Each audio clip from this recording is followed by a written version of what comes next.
You're listening to the Cricket Podcast. Hello, everyone, and welcome to the Cricket Podcast, where we are here to celebrate that the Test cricket will go to the full 25 days of the 25-day series. That doesn't really make any sense, does it, from a cricketing perspective? We're going to day 5. That's what matters. This is the equation. England need 35 runs to take a 3-1 series lead. India need 3 or maybe 4 wickets, depending on whether Chris Woakes walks out to bat. I'm Jack Hope. I'm joined by Ross Legg, who is on his phone because his laptop is so fucking shit that it won't run StreamYard. Ross, here's the first question. Why do we like cricket? Why do we do this? Because of the ebbs and flows. It's kind of it's similar to life, isn't it? You've got the good parts, you've got the bad parts, and there's something in it for everybody. And again, today, what a day's worth of cricket. My love of Mohammad Siraj has gone up exponentially across this Test series, by the way. And today it kind of culminated, really. Like, the guy's got a serious engine on him. To keep on coming in, that competitive spirit was incredible. And that is what I thought what cricket is all about. It is for one individual to be so hell-bent on trying to make the world malleable to what they want it to be. And that ego that is part of Test cricket, and just cricket in general, and even the shit people do, that is why we love it. Is my answer to that, Jack.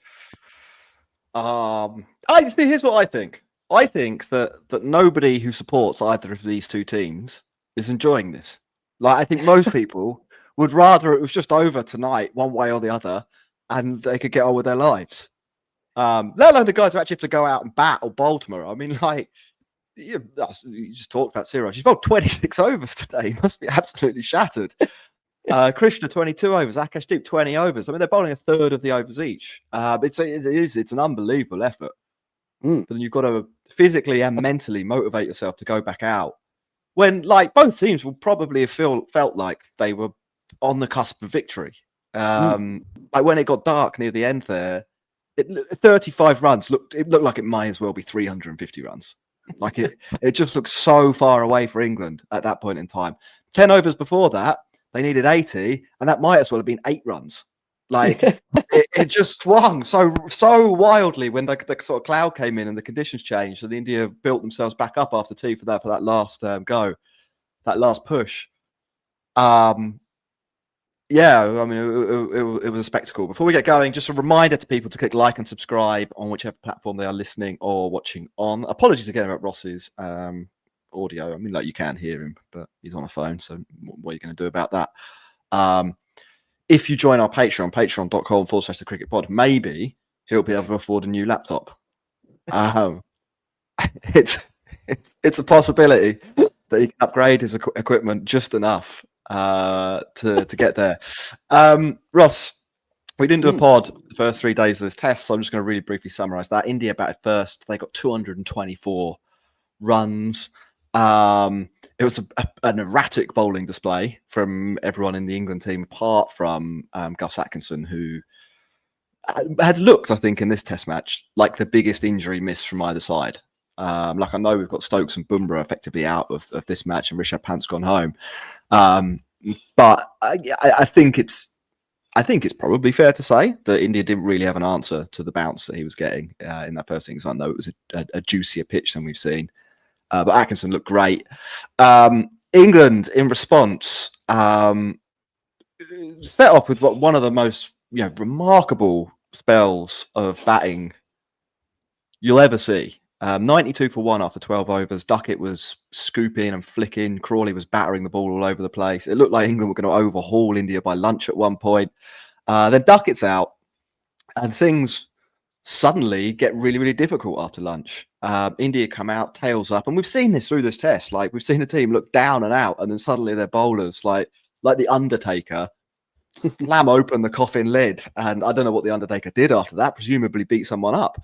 And that's what the bowlers did for India. 129 for 2, 142 for 3, 175 for 4. After it's all done, England make 247, and the lead, it's only 23 runs. And it didn't feel, I mean, like, obviously you want to be ahead after the first innings. It wasn't bad from England, but it didn't feel like they put the game to bed, and it looked like they had the opportunity to do that. So heroics from India in the first innings to, come back from nowhere, basically.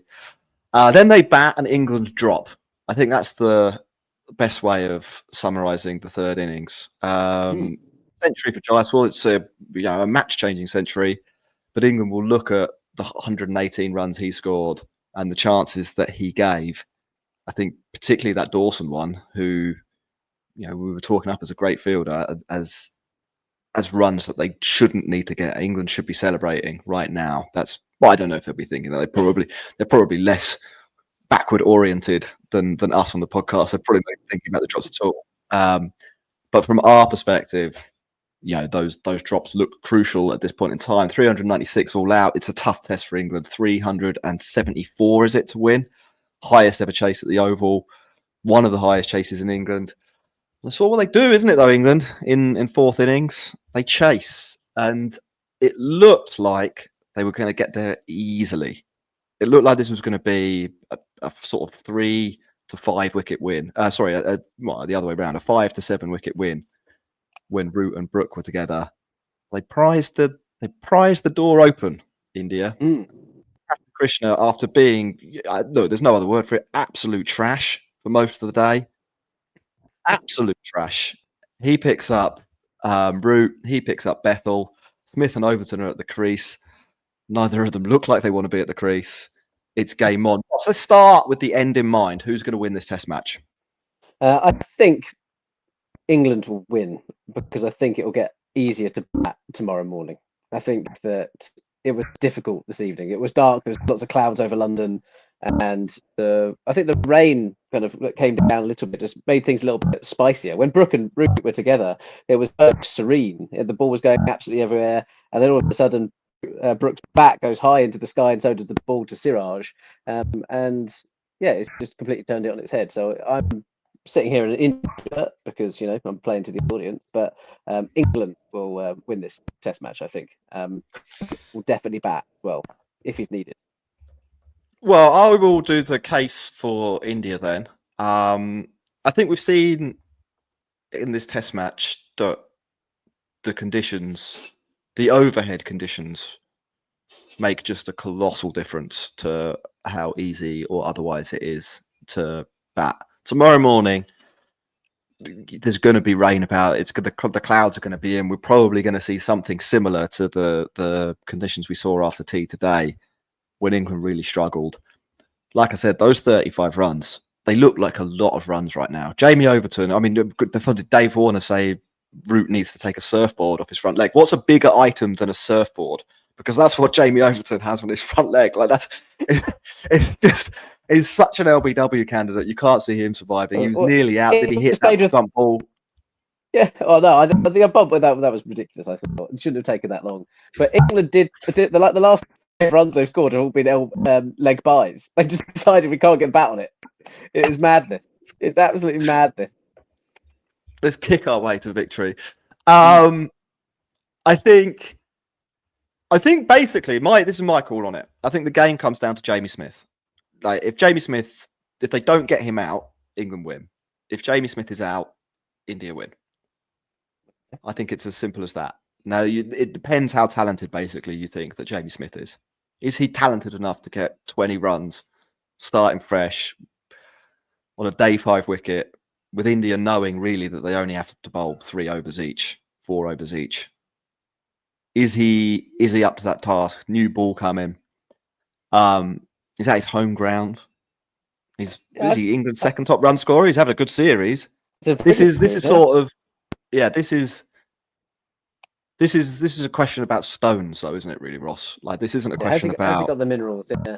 Has he got the minerals? That's the question you have to ask. I think that's the case for India. Like, if we know that Siraj has got the minerals, we know he's got. He did cry today. Let's not forget that. Like, fully grown man cried because he dropped a catch. Right?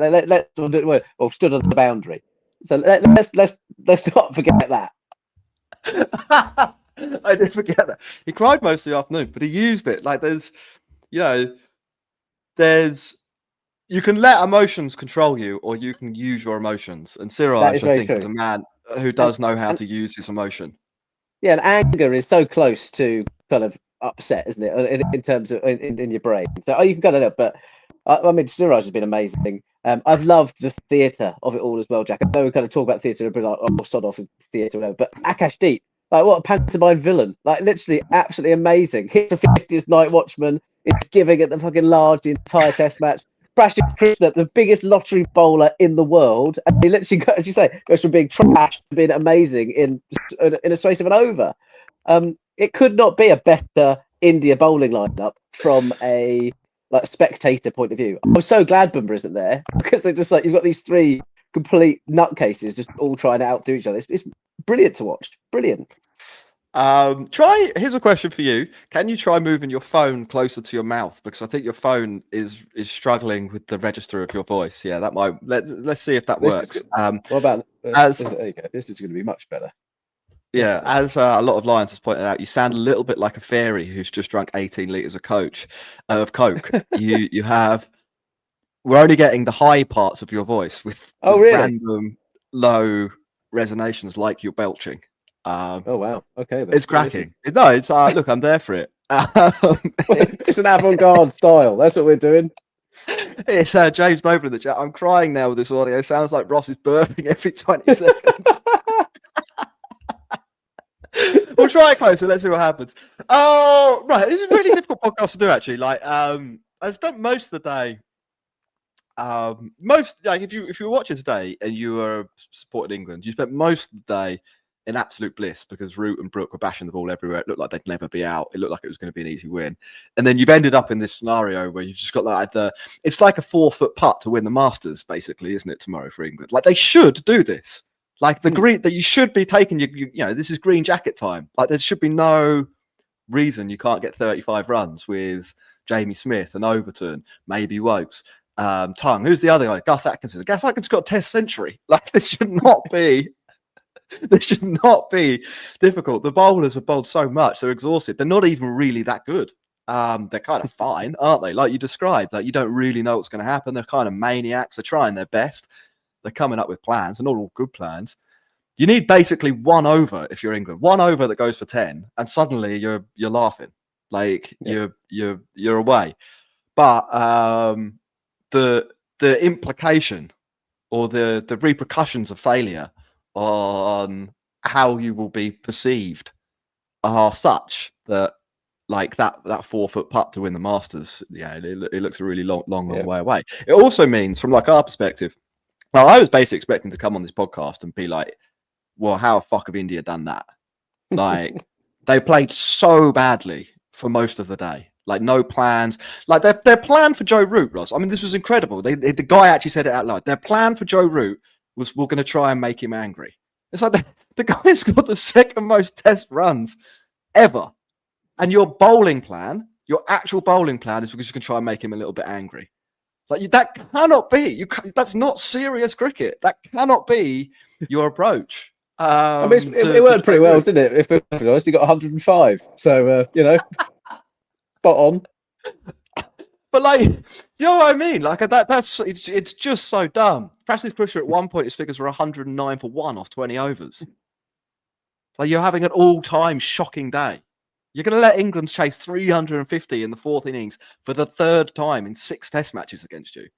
Like, it's embarrassing, but they've managed to claw their way back into the game, and now it's like it should be England's game in theory, but it's quite difficult to be here and go through the list of things India have done wrong, because there is the potential that India actually get out of this one and that they save the day. And not only that, like, all the points that you would make about how their bowling's clueless and they're kind of all over the place and this, that, and the other, all of those points may, in fact, as we've now lost Ross for people over on the YouTube, and I'll just keep doing this monologue, all of those points we now can't make. It's difficult. I was just saying, like, all the things we want, all the bad things you could say about India, they might not be true. Like, it's Schrodinger's India. Like, we're completely, in the dark about what's going to happen here, and that really is going to affect the narrative. What do you think about India, in a few words? I think if they end up losing this Test match, which I do think they will, massive questions have to be asked of the leadership of this team. And you've seen it throughout the series. It's been a good Test match series, I think India have obviously been a little bit unfortunate with Bumrah.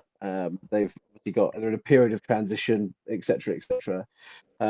But Gautam Gambhir's time must be coming to an end, Jack. I think on this front. Well, if they don't win, yeah. I think it's a big question, right? I think this team's going backwards under its tutelage. Yeah. I mean, you look at the India team that they picked for this test. They picked a bad team. Right, they picked the wrong team. I mean, England couldn't have made it more obvious that this was going to seem all over the place. They literally dropped their spinner. They're like Karen there, step right up. No, hey, it's a properly strange one. What they've selected, but they could get away with it. Like teams take 3 for 35 all the time in Test cricket, especially in the morning in England. Like it's really, really possible that they'll get away with it. Especially one of the batters is Jamie Overton. Like, let's not forget that as well. Here's a question: what do you think about England's team selection and where they're at? I thought it was it was a little bit surprising, if I'm perfectly honest. Jacob Bethel was not fulfilled the prophecy, has it? I mean, this Test match, he has not looked at the races. He looked pretty scared, if I'm perfectly honest, at the crease. Terrified. Like it was about the occasion well and truly got to that young man. I mean, like, he's what, 21, 22? Like, it's like shit. It is hard, but bloody hell, like, Ollie Pope is probably the most relieved man going. That's what I reckon he is. Ollie Pope's like, whew. It's good to see, as you say, Gus Atkinson back. I thought that Liam Dawson was a little bit hard done by. I thought, but again, it went with the plan, right? They wanted a bowl seam, and as you said, all of the indications for India. England announced their team 2 days before the game was even happening. The plan is there, and overall for England, they were trying to minimise their opportunity to lose, I suppose, and give themselves more batting, and going to pay off. I think they're going to end up chasing 270 odd runs. That's pretty astonishing. Yeah. Well, don't count your chickens. They might not. Obviously, the Woakes injury we should probably talk about as well. He bowls 14 overs in the first innings, so they don't really miss him there. How much of an impact do you think that has had on the match, and has it changed your opinion on substitutes? I think he was stupid to die for it, if I'm perfectly honest. Like, I thought, you're a 36-year-old pace bowler. Why are you trying to stop 2 runs? Like, if I'm perfect, it's such a weird. Like, and England have had injuries before, right? Ollie Pope dislocated his shoulder doing something similar. Sometimes you need to be like, lads, it's just going to go to the boundary. So that was frustrating in the first instance. I do think Woakes has been it was a lot. It was definitely a loss in the second innings, but not as much of an impact as all the fucking drop catches, Jack. Like, that was some of the most impact. Like, to do that in 2 sessions or 3 sessions, you're like, what is going on? Both India and England have dropped 18 catches between them in this Test series. That does not scream kind of elite, does it to you? But no, I completely agree with that. Look, I've loved the Test series. I think it's been really good. But as we do get to the end, and you can see it for what it is, like there's a lot of it that's really been quite attritional cricket. I don't know. So there's a dinosaur. I've seen with a big skull. Oh, nice. Tyrannosaurus Rex? Is that what we're guessing? No, and Stegosaurus. No? It's not a guessing game. It's not a guessing game. It's what this Test series. Look, I'll bring it up on the screen now. Look, it's there on the screen on YouTube. If you're on the podcast, you're going to have to go over to YouTube. It's 17 or it's 19 minutes in, and I've got a picture of it up on the screen. Basically, there's a dinosaur with a big skull, and the paleontologists think that it used to ram other dinosaurs with its. Is that Eggosaurus? Skull. Yeah, an Eggosaurus. I don't know what it's actually called. Maybe there's a paleontologist in the chat who can give us the name, and we can get the name wrong, mispronounce it. It's reminded me a little bit of that dinosaur ramming another one of those dinosaurs in this series.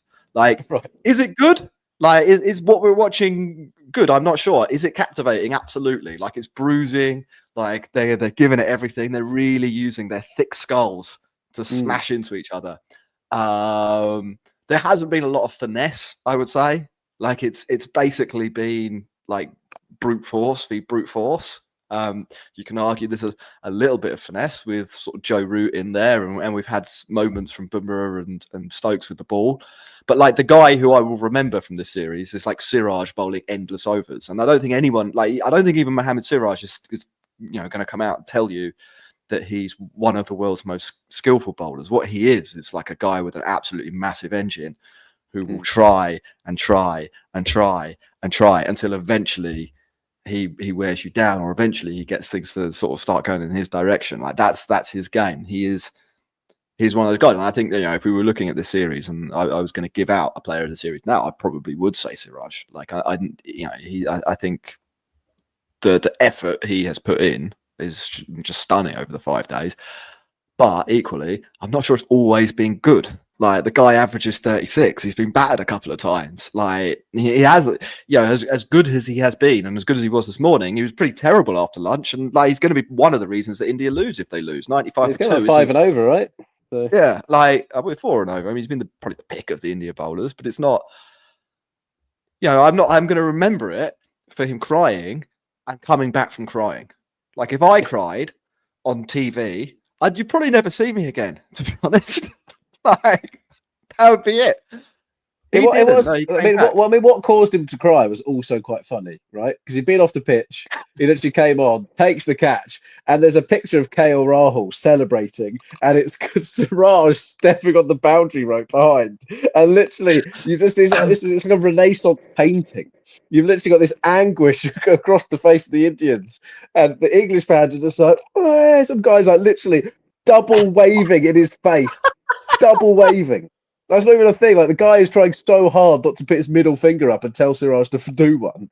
It is amazing, and that would make most people cry. I understand that. That's fair. I mean, like the crowd reaction itself was probably the most beautiful thing that's happened in this series. Like all of the India fans on their feet, double fists. Like we've got Harry Brook. You've won the test. Like the test is won when that ball is in the air. He's got like 1.5 yards to catch this ball. He could have like walked in a step and taken it up by his head, or just stood where he was and caught the ball. It was a regulation catch, and he catches it. I mean, he takes it completely clean, and then for some reason does the extra step, and you get it's just so beautiful. Like the realization from the India fans, their double fists to like slowly raising, and then in unison, the English fans going up, 2 fists up in the air. Like, the thing is, it's not even like a small thing, is it? It's not even like an ever so slight step onto the Toblerone. It is, but he's like literally crunches it, and like everyone's like, "Oh no, oh no." It is, There's a thing of beauty. I love that. Can we get on to talking about Harry Brook? Once you've go on. What do you want to say about Brook and Root?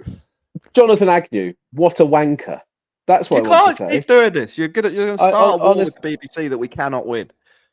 But I don't. You cannot have it both ways, Jack. Is my point. In that not so subtle point.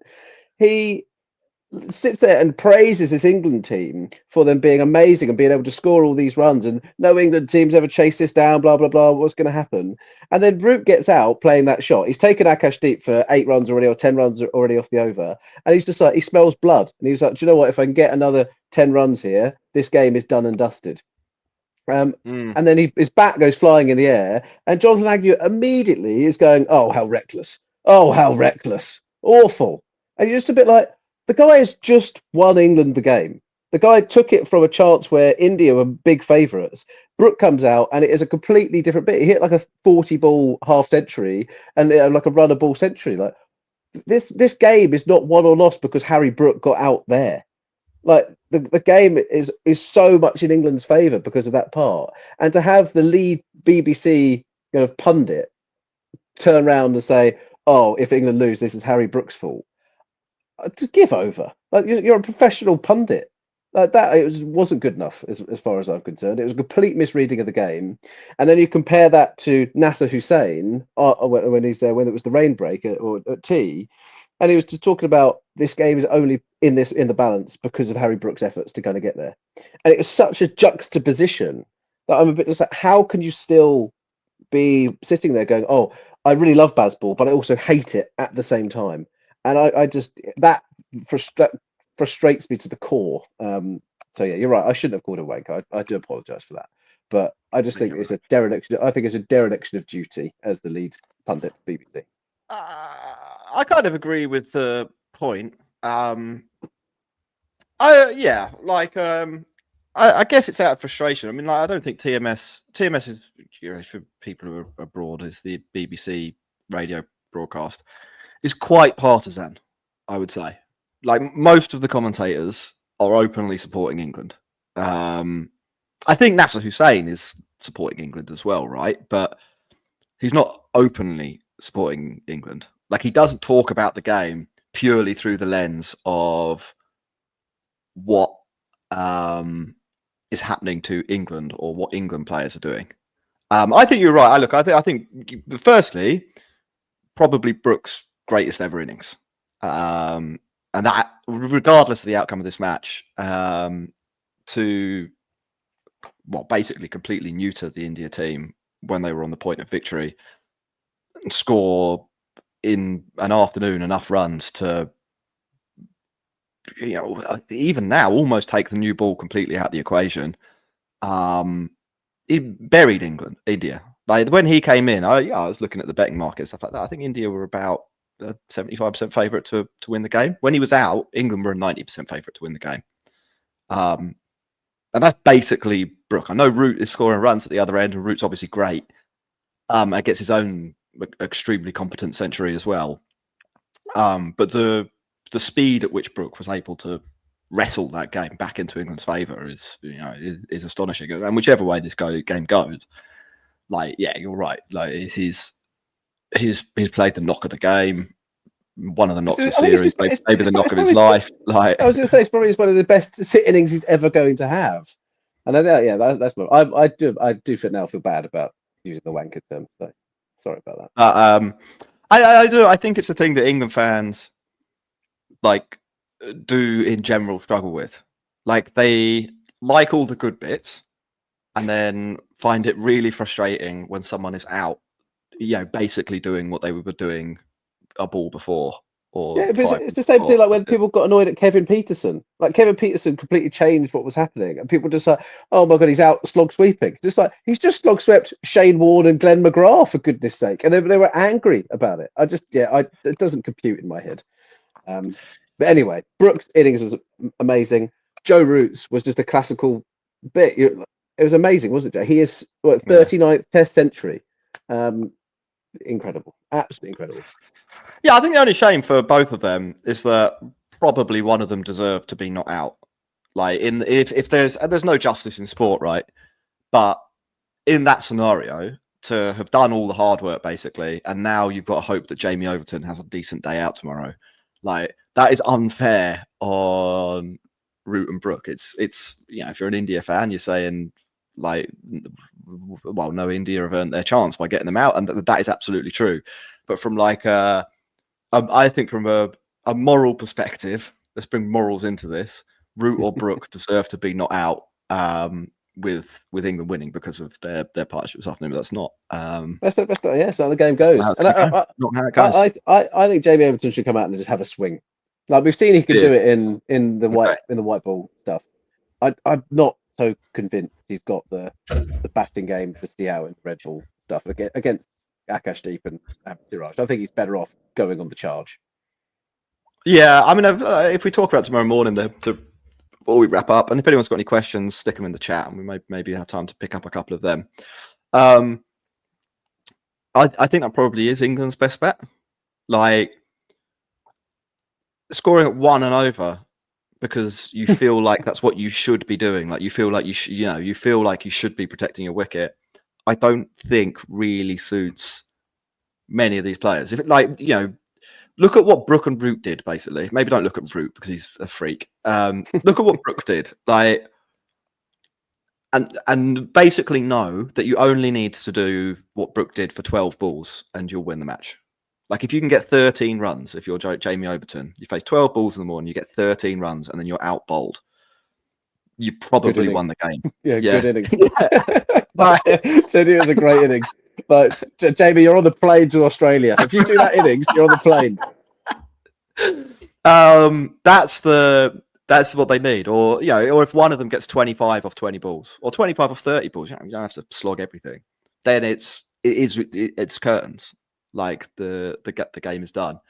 If you stand there and let India bowl at you, they will eventually find enough wicket balls. Like I don't think the downside of trying to hit a couple for four is as big as it probably felt mentally for some of the England players when when the clouds were out earlier on. Like literally get two away and suddenly India will be bricking it again. Like they felt like they were king of the world, India, in that spell, and they were bowling like they were kings of the world. 2 fours and suddenly it's 28 to win, or 27 to win, and it's like if you're a bowler, one bad ball and you've given up 20% of the runs. Like when you saw that Akashdeep bowled 5 wide, it was a bad delivery, and you literally saw like that elation to complete dejection. You're just like, like this game is so tight. It's great. Will Washington Sundar and Jadeja bowl tomorrow, Jack, or is it just paces only? No, that's where India have got it massively wrong, isn't it? Like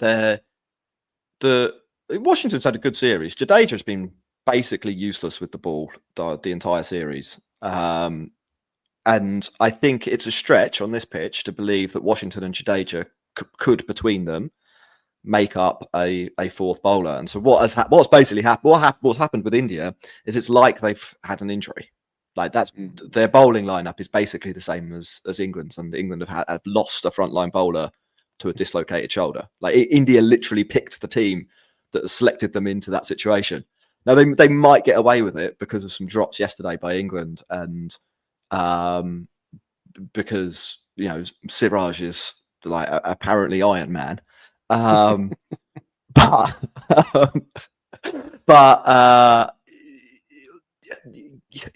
like to answer your question, no, they can't bowl. They're not good enough.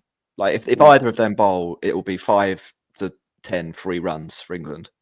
No chance for wicket, and you can't afford that. Like if you're India, basically, I think you say Prasith and Siraj, you've looked like getting the most out of this pitch.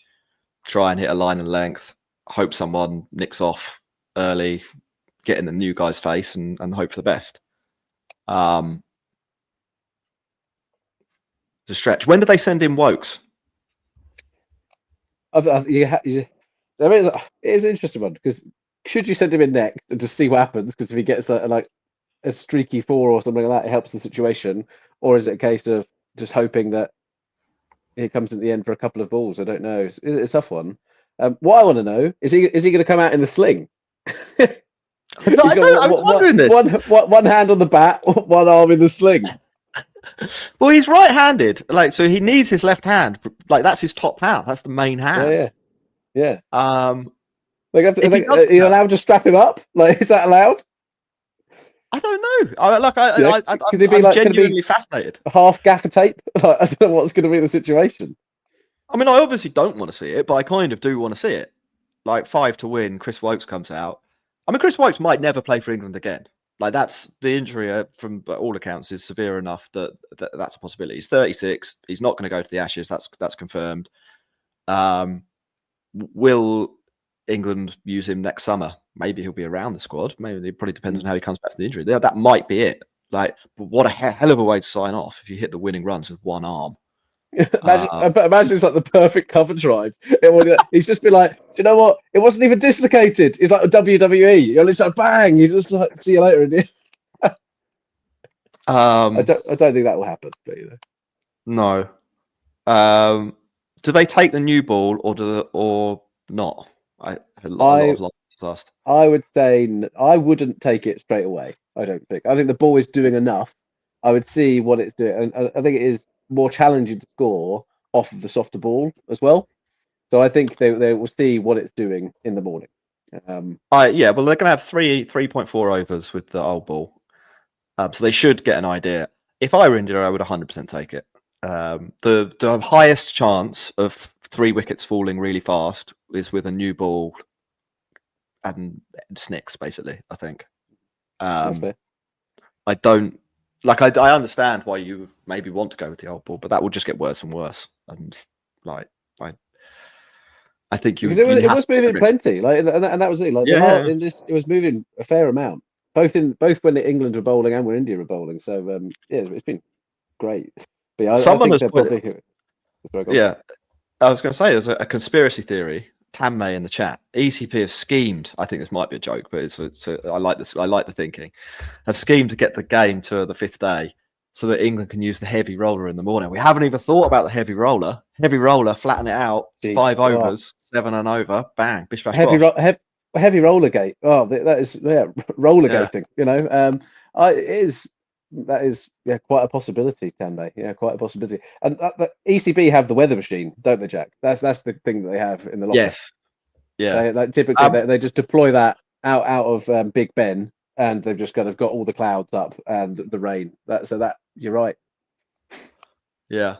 2 more, and then we will wrap up. We didn't talk at all about Pitchgate before the match. Do you have an opinion? Like, can you even raise an opinion about Gautam Gambhir and some guy? I can't even remember his name. It's either Lee Fister or Lee Foster or Lee Fortress. It's Lee something. It cannot be Lee Fister.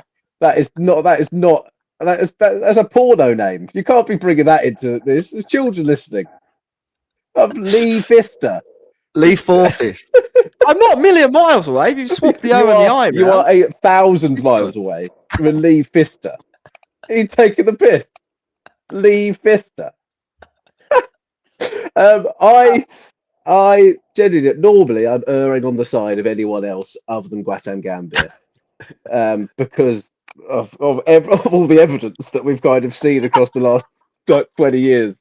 But I have it on decent authority that perhaps Gautam Gambhir just met his match, and there's a person there in Lee Fister, also known as, may just be a grumpy groundsman.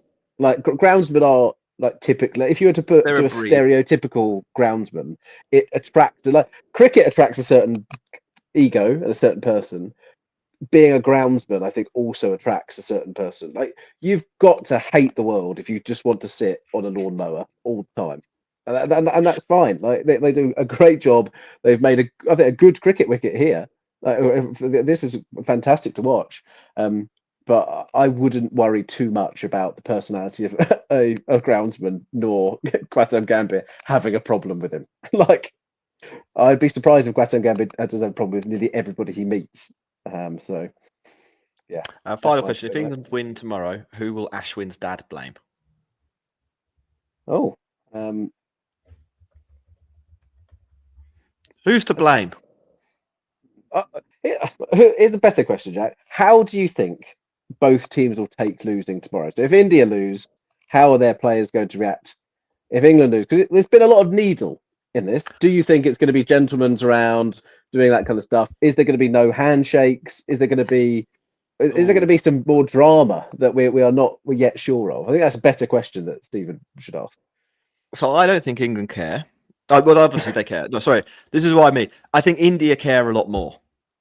I think if India pull it off, like, they'll go ballistic. It will be, they'll see it as vindication for what they've done. I think it won't be. I think, like, it might even be a bad thing in the longer term if India do think that, the bowling attack they picked here is, like, going to be repeatably good. But I think that emotionally, I think they've invested a lot more into this than England, who are probably already on the plane to the Ashes, mentally speaking. So, I mean, let's do, half the team literally is, like, Crawley, Duckett, Pope, Root, Brook, Bethel. Probably not Bethel. They're all going. Their next match in whites for England is going to be the Ashes. So they're probably already thinking about it. So I think, with that in mind, I think India will take losing slightly worse. But I think the fact that it will happen tomorrow will mean that we won't see anything crazy. I think basically people will just be exhausted. I think probably as well, most of the players get on pretty well. Like, yeah. I don't think. I think the Indians don't really like Duckett. That was I'd pretty be really obvious. interested to see what's been said. Like, I'm looking forward to hearing. I think the Indians don't really like Duckett, and I think there's a few England players who have got a fairly low opinion of Akashdeep by the looks of things. And I don't think Prasid Krishna having a pop at Joe Root endeared himself particularly to the England team. I didn't really say it at the time, but just on that, Prasid Krishna is probably not even going to be a footnote in cricket history. The guy is Mr. Irrelevant. Who is he? Joe Root was dismissed once by Prasid Krishna. He averaged 250 against him. The guy basically, what's he done in his career? He's had a 1.5 good IPLs, and he gets picked when Bumrah isn't available sometimes for the Test team, where he averages 40. He's done. I can't say this more clearly. He has done nothing of consequence in cricket. Joe Root is, he's catching Satchid. It's. He's going to catch him. That's what he's going to do. If you're Prasid Krishna, you can't it's just not what you do. You can't pretend to be Steve Waugh if you're Prasid Krishna, because you're not. Or Glenn McGrath. You're talking to Captain Poundland, Australia. If you're Bumrah, Bumrah can get in someone's face. I don't mind that. Bumrah can do the send off. Bumrah can call Joe Root his bunny or something. I don't know if he is, but if Bumrah said it, I'd be all-time great v all-time great. They're on the same level. They're S-tier players. Prasid Krishna's a D-tier cricketer. It's like me giving Prasid Krishna stick. That's what this is like. Exactly. Stephen Box is saying, setting up a Krishna hat-trick tomorrow here. Look, if he pulls that off, then I'll be wrong. I'll happily hold my hands up. I'll do the apology that I didn't give to Liam Dawson to Prasid Krishna if he takes a hat-trick tomorrow. I like a poem. I like a poem to Prasid Krishna saying how good he is if he does that tomorrow. And as Tanmay says, he'll go into Indian folklore if Prasid Krishna pulls it off. That will be, it'll be amazing for him. It'll be literally an unbelievable performance. And he did bowl really well after tea. I'm not saying he's completely crap here. What I'm saying is he's not good enough, and he hasn't got enough of a legacy, and he will never have enough of a legacy to get in a fight with Joe Root. You're not, there's levels to this game, man. I think that's fair. Well, Jack, I think let's see what happens tomorrow, and we'll be back with a show. I'm assuming close tomorrow, or it may be in the evening, depending if it finishes about 11:30. Yeah, I'm actually going. I've got a ticket, so I'll be there. Nice, live from the ground. Which I don't mind. I think I'd rather be there than watching it on TV. I'd go back to the beginning of the show. After Brook was out, it just was not an enjoyable watch. Even from an India point of view, because we were in the ascendancy, I can't imagine as an India fan it was that much fun. It was probably where the fuck was this 3 hours ago? Why have we only turned up after tea? We had 370 runs to put this sort of performance in, and we've chosen 70 runs to go to switch the motor on. The way it goes, mate. It's the way it goes. Yeah, Catalina wine mixer. So. Don't be late. I might miss the match. Yeah. All right. Cool. That's it. Remember to like and subscribe to Cricket Pod. Yeah. Thanks for listening. Check out the show notes for some links. Tell all your friends. Goodbye. Bye, everyone.